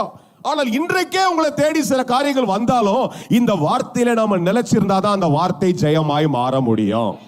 யாரையும் கூட இருக்கிறீங்க? Because test keeps coming. உங்களுக்கு வருது, எனக்கும் வருது. டெஸ்ட் வராதவங்க யாருமே இல்லை. நல்லா கவனிச்சுங்க. நான் மாத்திரம் பார்த்தா சிரிச்சுட்டே இருக்கிறதால இவர் எவ்வளோனா அடிக்கலாம்டா, அடிக்க இவர் என்ன பண்ணுவார், அப்படியே தடமா இருப்பார்னு நினச்சிக்காதீங்க. நமக்கும் நிறைய அடி உழுது. ஆனால் அந்த விசுவாசத்துல நின்று தான் ஜெயிச்சு ஒரு நாள் கடந்து வந்து இந்த ஊழியத்தை செய்து கொண்டே தான் இருக்கிறேன். அதுல போகும்போது என் உடம்பு கூட சில பேர் ஒத்து முடிக்காது. என்னை பார்த்தா நல்லா இருக்க மாதிரி, உடம்பு ஆண்டவர் முடியலையே ஆண்டவரே. ஆனாலும் கத்தர் அதில் ஒரு பலனை கொடுத்து என் வார்த்தையை பேசுறது, நீ தானே சொன்ன போ பேசு, நான் உனக்கு பலன் தருவேன். கத்தர் நடத்தி என் விசுவாசத்தில் என்னை கத்த பலப்படுத்துகிறதை என் கண் கூடாய் என் உணர்வுபூர்வமாய் நான் பார்த்து, அதனால தைரியமா இன்னைக்கு சொல்றேன். சில நேரங்களில் நம்மளுடைய வார்த்தையை சோதிக்கிறதுக்கு, அந்த சவால் விடுறதுக்கு ஒரு சூழலையை ஆண்டவர் கொண்டு வருவார். ஆனால் அந்த வார்த்தையை நம்புகிறவர்கள், அந்த வார்த்தையை விசுவாசிக்கிறவர்கள் அந்த வார்த்தையில நிலைச்சிருந்தாதான் அதுல ஜெயம் வரும். அல்லேலூயா. It is not about an emotion. ஏதோ நான் உங்களை அல்லேலூயா கத்துங்க ஆமான்னு சொல்லுங்கன்னு சொல்றதுனால நீங்க சொல்லுகிறதல்ல. எவ்வளவுக்குள்ள இந்த வார்த்தையானது உங்களுக்குள்ள ஆழமாய் பதிகிறதோ, இந்த வார்த்தையானது எவ்வளவுக்குள்ள ஆழமாய் உங்களுக்குள்ள அசைவாடுகிறதோ, அவ்வளவு எவ்வளவு பெரிய காரியம் வந்தாலும் கர்த்தர் உங்களை விட்டு விலகலன்றதை மாத்திரம் தான் நீங்க நம்பிக்கொண்டே இருப்பீங்க. கரெக்ட் தானே? டெஸ்ட் வராதவங்க யாருன்னா இருக்கிறீங்களா? எல்லாருக்கும் வரும். அப்போ இங்க பாருங்க, நல்லா வாசிக்கிற 35ஆம் வசனத்தில், இதுல கிட்டத்தட்ட 14 இருந்து 20ஆம் வரையில 20ஆம் வசனம் வரல இந்த 4வது அதிகாரம், அதாவது மார்க்ல பேசிட்டு இருக்கிற மார்க் எழுதின சுவிசேஷ புத்தகத்துல 4ஆம் அதிகாரத்துல 14 இருந்து 20 வரைக்கும் இந்த ஓமையை எக்ஸ்பிளைன் பண்றாரு. சொல்றாரு, பார்ப்பா, ஒரு வசனம் உனக்குள்ள நீ எவ்வளவுக்குள்ள அசைவாட செய்றியோ அவ்வளவுக்குள்ளதான் அது பலனை தரும். எல்லாத்தையும் பேசி முடிச்சுட்டு இப்ப என்ன பண்றாருன்னா 35ஆம் வசனத்துக்கு நேரம் வாங்க. அன்று சாயங்காலத்துல, சொல்லுங்க எல்லாரும் சொல்லுங்க, அன்று சாயங்காலத்திலேயே அவர் அவர்களை நோக்கி, இப்ப உங்களுக்கு டெஸ்ட் வைக்க போறோம் பான்றார். அல்லேலூயா சொல்லுங்க, சொல்லுங்க. அன்று சாயங்காலத்திலே மே 3ஆம் தேதி ராத்திரி இந்த பிரசங்கத்தை கேட்ட பிறகு நான் எவ்வளவு நம்புறேன், சொல்லுங்க, நான் எவ்வளவு நம்புறேன், இயேசு என்னை விட்டு விலகவில்லை, இயேசு என்னை கைவிடவில்லை. எவ்வளவு பெரிய சவால் வந்தாலும் இயேசு என்னுடைய சகாயர், மனுஷன் எனக்கு ஒன்றும் செய்ய முடியாது என்பதை நான் நம்புகிறேன் என்பதை நிரூபிக்கும்படிக்கு கர்த்தர் சோதனையை கொண்டு வந்தா அதுல ஜெயமாயிருப்பேன். யாரெல்லாம் சொன்னீங்களோ உங்களை கர்த்தர் காப்பாத்துவார். சொல்ல மாட்டேன்னு நீங்க ஒருவேளை இருந்தீங்கன்னா சொல்லிடுங்க தயவு செய்து. வார்த்தையினுடைய அறிக்கை உங்களை காப்பாற்றும். அல்லேலூயா. இவங்க கேட்டாங்க, இவங்களுக்கு ஏன்னா சீசர்களும் பாருங்க daily day and day out பிரசங்கம். சில இடத்துல என் கூட வரவங்களுக்கு அப்படிதான் இருக்கும்னு நினைக்கிறேன். சில இடத்துல பேசுற பிரசங்கத்தை பேசுவோம், ஆனால் சில இடத்துல ஒரு வெளிப்பாட்டை இந்த இடத்துல வேற விதமாக கர்த்தர் பேச வைப்பாரு. ஏன்னா என்கிட்ட ஒரு கிட்டத்தட்ட பெருமைக்கு இல்லை, கிட்டத்தட்ட நிறைய பிரசங்கம் இருக்குது. புக்கா எழுதி வச்சுட்டேன். நான் வந்து ஐபேட்ல எல்லாம் கூட சேவ் பண்றதில்ல. எல்லாத்தையும் எடுத்து பேச முடியாது. திடீர்னு சில நேரத்தில் இந்த வார்த்தையை தான் பேசுவார். சரி, அதையும் நான் வந்து அதையும் கர்த்தர் உங்களுக்காக யாவையும் செய்து முடிப்பார்ன்றது கிட்டத்தட்ட ஒரு 25-30 வாட்டி பேசி 30 இடங்களை பேசிட்டு இருப்பேன்னு நினைக்கிறேன். இங்க முதல்ல ஸ்டார்ட் பண்ணேன். அதுக்கப்புறம் நான் எத்தனை இடத்துல பேசி கொண்டிருக்கிறேன். ஒவ்வொரு இடத்துல பேசும்போது கர்த்தர் வெவ்வேறுபட்ட விளக்கங்களை தர்றாரு. ஏன் இதை சொல்ல வந்தா, என் கூட யாருன்னா வருவாங்க, சில தம்பி வருவான், அவன் வருவாங்க, யாருன்னா வருவாங்க. என்னடா இவர் இதையே அரைக்கிறார மாவுன்ற மாதிரி நம்ம கேட்டோன்னா ஒன்றும் நடக்க போறது கிடையாது. ஏன்னா அந்த இடத்துல அந்த ஒரு காரியத்துக்கு கர்த்தர் பேச சொல்றாரு. அப்ப இந்த பிரசங்கத்தை கேட்டுட்டு நம்ம ஆளுங்க என்ன பண்றாங்க, நம்ம ஆள் ஒரு பிரசங்கத்தை பண்ணிட்டாரு, இப்ப என்ன பண்றோம், அவர் கூட ஜாலியா ஏறி படகுல ஏறி என்ன பண்ண போறோம், நாமளும் என்ன பண்ணலாம் போலான்ட்டு இவர் கூட வெறும் ஒர்க்கிங் எம்ப்ளாயி மாதிரி மாறிட்டாங்க. I'm telling you, as a believer, if you just do this as a religion, you will not see any impact into your life. இது ஒரு பெரிய, அதனால தான் கிறிஸ்தவ பிள்ளைங்களுக்கு மேல எனக்கு ஒரு பெரிய தாக்கம். நம்ம விசுவாச பிள்ளைங்க, அது ஊழியக்கார பிள்ளைங்களா, ஏதோ எங்க அப்பா போறாரு, எல்லா இடத்துலயும் பேசுறாரு, எங்க ஊழியம் செஞ்சுக்கிறாங்க, இது ஒரு சும்மா ஒரு மதம், இதுக்குள்ள இல்லைங்க. இந்த வார்த்தையை எவ்வளவுக்குள்ள கேட்டு அதை நம்பிக்கொண்டே இருக்கும் அவ்வளவுக்குள்ள பெரிய கிரிகள் நம்முடைய வாழ்க்கையில் இருக்கிறது. எத்தனை பேர் நம்புறீங்க? எத்தனை பேர் அதை அறிக்கையிடுவீங்க? இந்த வார்த்தை அவ்வளவு பெரிய ஜெயத்தை தரும். அதை விசுவாசிக்கணும். நான் தான் உங்ககிட்ட பேசுறேன், பேர் பாதி நிறைய பிரசங்கத்தை நான் தான் பேசி இருக்கிறேன். அட இவர் தான் பேசுறாரு நீங்க கேட்டே இருந்தீங்கன்னா, இயேசு கூட இருந்தவங்க அப்படிதான் நினைச்சிட்டாங்க. அன்னைக்கு அப்படிதான் எனக்கு நல்லா படிக்கும் போது அப்படிதான் தோணுது. இவர் ஒரு பிரசங்கத்தை பண்ணிட்டாரு, நம்ம என்ன பண்றப்பா, அடுத்த ஊருக்கு போறேன்டா, அடுத்த மினிஸ்ட்ரிக்கு போறேன்டா. இந்த மியூசிக் வாசிக்கிற பசங்க எல்லாம் பாத்தீங்களா, பேக் பண்றதுல இருப்பானுங்க, அடுத்தது சாப்பிடறதுல இருப்பானுங்க. போகும்போது எங்க டின்னர் வாங்கி தருவாரு. எங்க பசங்கள இல்லை, எங்க பசங்களை இப்ப ரொம்ப கூடுதலாம் போறது இல்லை. இந்த பாத்துக்கிற இந்த டீம்ல இருக்கிற பசங்க எல்லாம் போகும்போது அடுத்தது எங்க, ஆனா எங்க நிறுத்தலாம் பசங்க, எங்க நிறுத்தலாம், இதே தான் மைண்ட் இருக்குமே தவிர ஏதோ பிரசங்கம் பண்ணி முடிச்சாங்க. இந்த வார்த்தையுடைய என்ன சொல்றாங்க, தாக்கம் எவ்வளவு பெருசு, இந்த வார்த்தை எவ்வளவு, அந்த பிரசங்கத்தை பத்தி டிஸ்கஷனே இருக்காது. எனக்கு அப்படிப்பட்ட ஒரு கூட்டத்தோடு கூட திரும்பி வரதே எனக்கு பிடிக்காது. சில நேரத்தில் பேசி வந்து உட்கார்ந்ததுக்கும் அவங்க அங்கே பேச தொடங்குறதுக்கும் சம்மந்தமே இருக்கா சில நேரத்தில். அதனால ரொம்ப நிறைய முறை நான் ப்ரிஃபர் பண்ணுறது ஒரு பிரசங்கம் பண்ணி முடிச்சுட்டு தனியாக வந்துடணும் அப்படின்னு தான் நினைப்பேன் தவிர, ஏன்னா அவங்க கூட வந்தால் அவன் என்ன பண்ணுறான், நம்ம பேசுறதே ஆட்டத்தை போட்டு கழிச்சு விட்டுருவானுங்க. நம்ம பேசுறதுக்கும் அவங்க ஒன்று பேசி கொண்டு வந்து எல்லாத்தையும் ஒன்றும் இல்லாமல் நாசப்படுத்தி விட்டுருவாங்க. அதனால ஏசு என்ன பண்ணிட்டாரு, போய் கம்முன்னு படுத்து தூங்கிட்டாரு. நல்லா கவனிங்க, என்ன பண்ணிட்டாரு, ஏன்னா ஆட்டத்தை கலைக்கிறவனுங்க. நம்ம பேசுறதே இவனுங்க எதனா வேற என்ன பண்றான்னு என்ன பண்ண, அவரு கம்மியா தூங்கிட்டு என்ன பண்றாரு, இப்போ ஒரு டெஸ்ட் வச்சிட்டாரு. என்ன பேசினாரு, நான் உன்னை விட்டு உன்னை சொன்னதை இப்போ பார்க்கறதுக்கு ஒரு வாய்ப்பை தர்றாரு. படுத்துக்கினாங்க. நல்லா கவனிங்க, இந்த சரித்திரத்தை தெரியாதவங்களுக்கு கதை மாதிரி புரிஞ்சுங்க, தெரிஞ்சவங்க வெளிப்பாட்டை பெற்றுக்கொள்ளுங்க. படுத்துக்கிட்டாங்க. அன்றைக்கு சாயங்காலமே பேசி முடிச்சுட்டு உடனே கிளம்புறாங்க இன்னொரு ஊருக்கு. போகிறாங்க. படகுல போகும்பொழுது இவர்கள் எதிர்பாராத அளவுக்கு 37ஆம் வசனத்துல வாசிக்கிறோம், அப்பொழுது பலத்த சுழல் காற்று உண்டாகி படகு நிரம்பத்தக்கதாய் அலைகள் அதன் மேலே மோதிற்று. 38ஆம் வசனம் சொல்லுது கப்பலுடைய பின்னணி. அப்படின்னா என்னது? இங்கெல்லாம் அடிச்சு இவங்கெல்லாம் 11-12 பேர் உட்காந்து ஒரே டிஸ்கஷன். என்னடா பண்ணும்? குச்சி இல்லாமா என்ன பண்ணலாம், துடுப்பை போடலாமா இல்லைன்னா அதை போட்டு நிறுத்தலாமான்னு பேசினும் போது பின்னணியில, கப்பலின் பின்னணியில இயேசு தலைனியை வைத்து நித்திரையாயிருந்தார். என்ன பண்றாரு? நான் எதை பேசிட்டு இருக்கிறேன்? டக்குன்னு கனெக்ஷன் கொடுங்க. எதை பேசிட்டு இருக்கிறேன்? நான் உன்னை விட்டு, நான் சொன்னார் ஆண்டவர் என்ன சொன்னார்? நான் உன்னை விட்டு. அவர் தான் இப்பதான் பேசி முடிச்சார். பிரசங்கம் பண்ணவரே அவர் தான். தத்ரூபமாய் ஒரு ஆள் தத்துவத்தில் அவர் தான் பேசிட்டு அவர் தான் கூட என்ன பண்ற படகுல உட்கார்ந்து கொண்டிருக்கிறார். இப்ப என்னன்றாங்க? நீங்க என் கூடவே இருந்துட்டு தூங்கிட்டீங்களே. லேலுயா. இன்னைக்கு ராத்திரி இங்க இருந்து 8:10 இன்னும் 5 நிமிஷத்துல முடிச்சிருன்னு வச்சுங்க. ஜாம் பண்ணி முடிச்சோடனே எத்தோடனே போய் அக்கா கீழே போனோடனே ஒரு 4 பேர் அந்த டைட்டஸ் கடைங்க வந்துக்கிறாங்களா, அவங்க அங்கே கடையிலே இருக்கிறாங்க போகுது. வர முதல் வாரம் தான் வந்தாங்க. இப்போல்லாம் கொஞ்சம் தடையாக பிஸ்னஸை பார்த்துக்கிறாங்க போகுது. அந்த கடையில் போய் தோசை கீசை சாப்பிட்டு என்ன கொடுக்குறாங்களோ அதை நம்ம காசு கொடுத்து சாப்பிட்டு கதையே வர கதை மாற்றி நைட்டு போய் உட்காந்து படுத்துட்டு நாளைக்கு காலை எதுனா ஒரு பிரசங்கம் பண்ணுவான்னு வந்தீங்கன்னா இந்த வார்த்தை உனக்குள்ள நிலைக்காது சார். நல்லா கேட்டுங்க இந்த வார்த்தை. அதில் தான் பேர் பார்த்து நான் யார்ட்டையுமே ரொம்ப பேசக்கூடாதுன்னு ஓடி போய் காரில் ஏறி வீட்டுக்கு போயிட்டு நேரம் அடுத்த ஜெபம் பண்ணிட்டு அடுத்த கதைக்கு போயிடலான்னு தான் நான் ரொம்ப போராடுறது. நம்ம ஆட்டத்தையே கலைக்கிறதுக்கு இங்க ஒரு 4 பேர் காத்துன்னு இருப்பாங்க. ஆட்டத்தை கலைக்கிறதுக்கு நம்ம மனசுல இருக்கிற விசுவாசியை கழிச்சு விட்டு நாளைக்கு பிரசங்கம் கூட பண்ணாத அளவுக்கு என்ன பண்றான் பிசாசு 4 பேர் வச்சுன்னுக்கிறான். கவனிச்சுங்க, திரும்ப கவனிச்சுங்க. இயேசு உன்னை விட்டு விலகவல்ல அப்படின்றத நம்பிட்டே இருக்கிறதுக்கு நாம தான் உறுதியா பிடிச்சிருக்கணுமே தவிர நம்மளை சுத்தி பல சூழ்நிலைகள் வந்துட்டே தான் இருக்கும். அதுக்கு இடம் கொடுக்க கூடாது. அல்லேலூயா. God will test you at times to see how much you trust His word. நீ கேட்ட வார்த்தை எவ்வளவு நம்புகிறாய் என்பதை பரிசோதித்து பார்க்கிறதற்கு ஆண்டவர் அநேக நேரங்களில் தத்ரூபமாய் சூழ்நிலைகளை கொண்டு வருவார். அல்லேலூயா. இது வரைக்கும் அவனுமே போனை பார்க்க மாட்டேங்க 3/4 மணி நேரம் எல்லாம் உட்காந்து போன் ஆன் பண்ணோன்னு ஏதாவது ஒரு வியக்கத்தக்க ஒரு ஐயோ உடனே டைவர்ஷன் அங்கதான் போயிடும். சுனாமி வந்துச்சாமே, கொருக்குப்பேட்டில் சுனாமி வந்துச்சாமே, அதை தாண்டி கொஞ்சம் கொஞ்சமா என்ன வந்துக்குது இப்போ ஆலந்தூருக்கு வந்துச்சாமே. உடனே அப்படி எல்லாம் மொபைலை தேடாதீங்க. சும்மா சொல்ற உதாரணத்துக்கு ஐயோ வந்துடும் போகுது, நம்ம நம்மள பொட்டையை தூக்கலாம் படுக்கையை தூக்கலாம். எப்பா ஏசு எங்கப்பா போயிடுறாரு? ஏசு கூட தான் இருக்கிறாரு. எப்பப்பா அந்த விசுவாசம் நமக்குள்ள வரும்? யாரையும் கூட இருக்கிறீங்க? எத்தனை பேருக்கு டைம் ஆகுது? பரவாயில்ல, யாருமே கையை தூக்கல. 2-3 பேர் கை தூக்குறாங்க. அவங்களுக்கு புரியல என்னன்ட்டு. சரி புரியாத கை தூக்கிட்டாங்க, விட்டுருங்க அவங்கள. அவங்களுக்கு வசனம் புரியுதுன்னு கை தூக்குறாங்க, அதனால அப்படித்தான் தூக்குறாங்க. அல்லேலூயா. எல்லாம் கவனிக்கிறீங்களா என்னோடு கூட? என்னதுங்க? ஏசு எதுலையுமே நம்மளை விட்டு விலக மாட்டார். இதுக்கப்புறம் நீ போன் ஆன் பண்ணி பாட்டா ஒரு அதிர்வு இருந்தாலும் அதுலயும் ஏசாமி உன்னை விட்டு போக மாட்டாரு.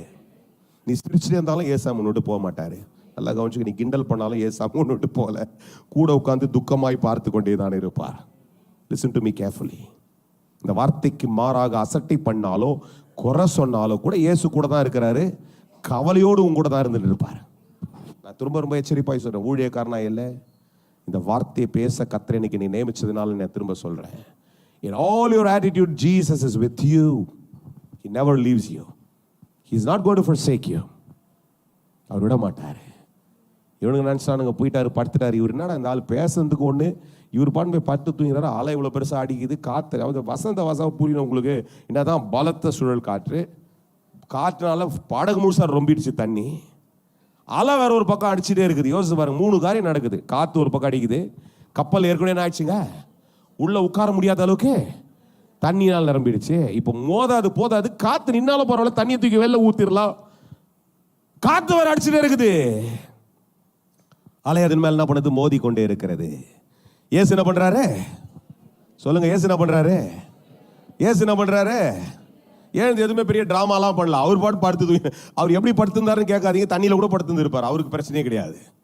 ஏன்னா அவர் தான் தண்ணியை உண்டாக்குனவர், கடலையே உண்டாக்குனவர். அவர் அதில் படுத்தாலும் அவருக்கு தூக்கம் வரணும்னா அவருக்கு தூக்கம் வந்துடும். லேலூயா. யார் என் கூட இருக்கிறீங்க? எத்தனை பேர் நம்புறீங்க? ஏசு போயிட்டாரா கூட? ஏசு விட்டுட்டு போயிட்டாரா? அங்கேயே தான் இருக்கிறார். எழுந்தாங்க, எழுப்புறாங்க. எழுந்து என்ன பண்றாங்க? இவங்க கேட்கறத பாத்தீங்களா? எப்படி கேட்கறாங்க? ஆண்டவரே நாங்க வாசிங்க 38ஆம் வசனத்து கடைசி பகுதி என்ன சொன்னாங்க? நானா எதுவும் சொல்ல சார், பைபிளுக்கு தான் பேசினுக்கிறேன். என்னதுங்க? நாங்க மடித்து போகிறோம் உமக்கு. கொஞ்ச நேரத்துக்கு முன்னாடி காலில் என்னமா பேசினாரு? 8:15 வரைக்கும் தாங்க பேசினுக்கிறாரு. கர்த்தர் உன்னை விட்டு விலக மாட்டார், கர்த்தர் உன்னை கைவிட மாட்டார். இயேசு கிறிஸ்து நேற்று இன்று என்றும் மாறாதவராய் இருக்கிறார். நம்ம எல்லாத்துக்கும் அல்லேலூயா, ஆமாண்டவரே, ஆமென் ஆமென். Come on, I'm telling you, don't get emotional about God's word. கர்த்தருடைய வார்த்தையில உணர்ச்சி வசப்படுறதுக்கு எதுவுமே இல்லை சார். நிஜம் இதுதான், நிஜமா நம்பிட்டே இருக்கிறது தான் நம்முடைய வாழ்க்கை. எல்லாத்துலயும் கர்த்தர் என்னை விட்டு விலகவே மாட்டார். அல்லேலூயா. என்னை விட கூட அதிகமான சவால்களை சந்திச்சவங்க இங்க இருப்பீங்க. ஆனா ஒண்ணுதான் உங்க சாட்சினா தெரியுமா? அதில் கர்த்தர் உங்களை விட்டு விலகவில்லை.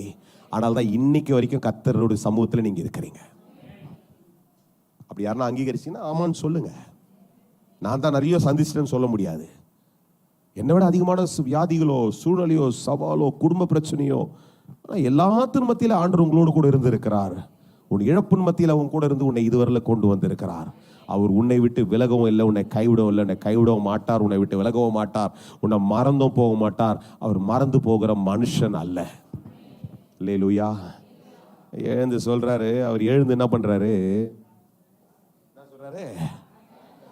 இவனுங்களுக்கு பிரசங்கம் பண்ணா போதாதுரா சாமி, காலில் பேசுறது இவனுங்க என்ன பண்ணல, பிராக்டிஸ்லயே போடல.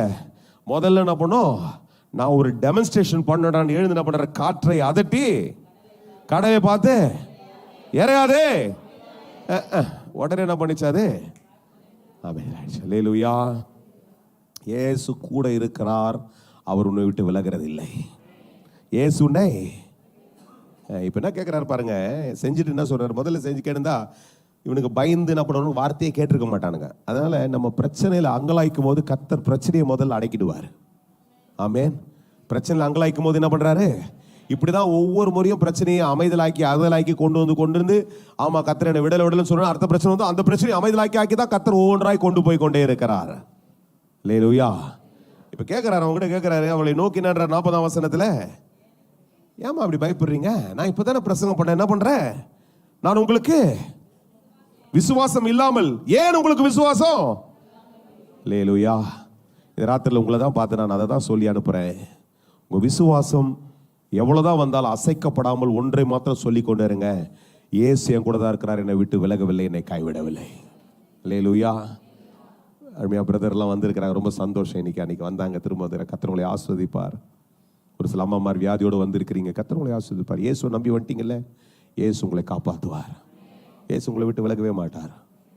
ஏதோ இந்த மதத்தில் இருக்கிறாங்க, இந்த மதத்தில் இருக்கிறாங்க, ஞானஸ்தானம்லாம் எடுத்துட்டாங்க, எல்லாம் அவங்க பயங்கரமாக கோயிலுக்கு போகிறாங்க, அவங்க எல்லாருக்கும் அவர் எல்லார் கூடயும் அவர் இருந்து அவர் நன்மையை செய்வார். யாரையும் விட்டு விலகவே மாட்டார். நீ அவரை நம்பி வந்துட்டியா, உன்னை விடவே மாட்டார். தெரியாமா? தமிழ் செல்வி அம்மா கண்ணப்பன் பாருங்க இருக்கிறாரு. ஒவ்வொரு முறையும் அவர் நம்பி வராங்கல்ல, இயேசு உங்களை விடவே மாட்டார். உன்னை விட மாட்டாருமா, இயேசு உன்னை விடவே இல்லை. பயத்தினாலாம் வராது, அவர் உன்னை விடலை. அதையே சொல்லி கொன்று உன் வாழ்க்கையில் நீ ஜெயமாவே இருப்ப. அல்லேலூயா. இயேசு உன்னை விட்டு விலகிறவர் அல்ல, உன்னை கைவிடுகிறவர் அல்ல. நல்ல முதிர்ந்து, நான் ஒரு பெரிய விசுவாசி, 10 வருஷம் நான் சாப்பிட்டு நான் கொட்டை போட்டு எண்ணெய் வச்சு என் கொட்டையிலிருந்து முளைத்த நிறைய கனிகள் இருக்குதுன்றலாம் பெருமை பாராட்டிருந்தா உன் விசுவாசம் எப்படிக்குன்னு தான் கர்த்தர் நீ கேட்கிறார். உன்னை பார்த்து உன்னிலே பெருமை பாராட்டுறதுக்கு எதுவும் இல்லை. ஐயா நான் வந்து 10 பேர் ஆதாயம், ஏமா சரி ஓகேம்மா இருக்கட்டும், நல்லது, அது கர்த்தருக்கு தான் மகிமை, உனக்கு அந்த மகிமை கிடையாது. நீ 10 பேர் ஆதாய பத்தி கூட்டு வந்தா உனக்கு அந்த மகிமை கிடையாது. 10 பேர் சபைகளை கொண்டு வந்தா அது கர்த்தருக்கு தான் மகிமை. நீ அதுல பெருமை பாராட்டுறதுக்கு ஒண்ணுமே இல்லை. இப்ப கர்த்தர் விட்ட கேட்கறதா தெரியுமா, உன் விசுவாசம் எங்க இருக்குது? இந்த சூழ்நிலையிலே நான் உன்னை விட்டு விலகவில்லை, உன்னை கைவிடவில்லை என்று நம்பிக்கொண்டிருக்கிறாயா? நான் நேற்றும் இன்றும் என்றும் மாறாதவர், இன்றைக்கும் மாறவில்லை என்று நம்பிக்கொண்டிருக்கிறாயா? இல்லடா, உன்னில பெருமை பாராட்டுறதுக்கு ஒண்ணு மேல முதல்ல விசுவாசத்தை சரிப்படுத்துன்றார் கர்த்தர். யாரையும் கூட இருக்கிறீங்க? எத்தனை பேர் சொல்றீங்க? கொஞ்சம் சற்று ஆராய்ந்து. 2 கூட்டம் இருக்கிறோம் இங்க. முதல் முறை ஒரு அற்புதத்துக்காய் வந்திருக்கிறார். இயேசு உங்களை விட மாட்டார், கைவிட மாட்டார். இயேசு இன்னைக்கு உங்களை பிடிச்சிக்கிட்டாரு, நீங்க அவரை பிடிச்சிங்க. 2வது ஒரு கூட்டம் இருக்கிறோம். நம்மளே நம்ம சொல்லிக்கிறோம், என்ன தெரியுமா, நான் ஒரு பெரிய விசுவாசி, நானே தான். நல்லது. இன்னைக்கு விசுவாசி எவ்வளவு? இயேசுவை நம்புறீங்களா? என்னதான் நடந்தாலும் இயேசு என் கூட தான் இருக்கிறார் என்று உனக்கு தைரியம் இருந்தா அந்த தைரியத்தை பிடிச்சு கொள்ளுன்னு கர்த்தரோட பார்த்து சொல்றார். இருக்கிற இடங்களை கண்களை மூடி நம்ம ஆண்டவரை நோக்கி பார்த்து சொல்லுங்க, ஆண்டவரே உண்மையா ஒரு கேள்வியை கேளுங்க. சும்மா போயிட்டு படகுல ஏறி விசுவாசி மாதிரி எங்கேயோ அடுத்த இடத்துக்கு இந்த சீசர் மாதிரி சாப்பிட்றதுக்கு போகணுன்றதுக்காக ஆராதனைட்டு ஓடுறாதீங்க. இப்ப உட்கார்ந்து உண்மையா நிதானமா ஒரு கேள்வி கேளுங்க. ஆண்டவரே நீர் என்னை விட்டு விலகவே மாட்டீரே, என்னை கைவிடுகிறவர் அல்லையாச்சே, எவ்வளவுதான் காரியங்கள் வந்தாலும் கர்த்தாவே என்னை விட்டு விலகிறவர் அல்ல, என்னை கைவிடுகிற தேவனும் நீர் இல்லையா ஆண்டவரே. இந்த ராத்திரியில சொல்லுங்க, ஆண்டவர் தேவனுடைய சகாயர், நான் எவருக்கும் பயப்படவே மாட்டேன்.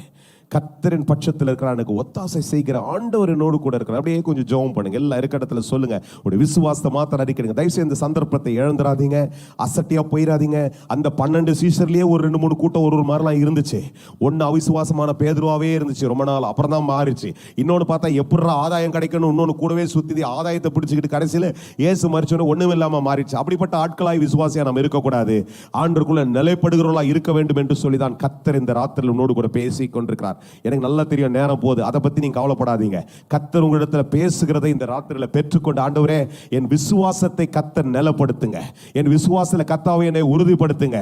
ஆண்டவர் எல்லா சூழ்நிலையும் கர்த்தர் என்னை விட்டு விலகவே இல்லை, என்னை கைவிடவே இல்லை, கர்த்தர் என்னை விட்டு விலக மாட்டார், தேவனுடைய சகாயர் என்று சொல்லி, ஆண்டவரே நான் எதற்கும் பஞ்சவே மாட்டேன் என்று சொல்லி நீங்கள் அறிக்கையிட்டு கொண்டே இருங்க.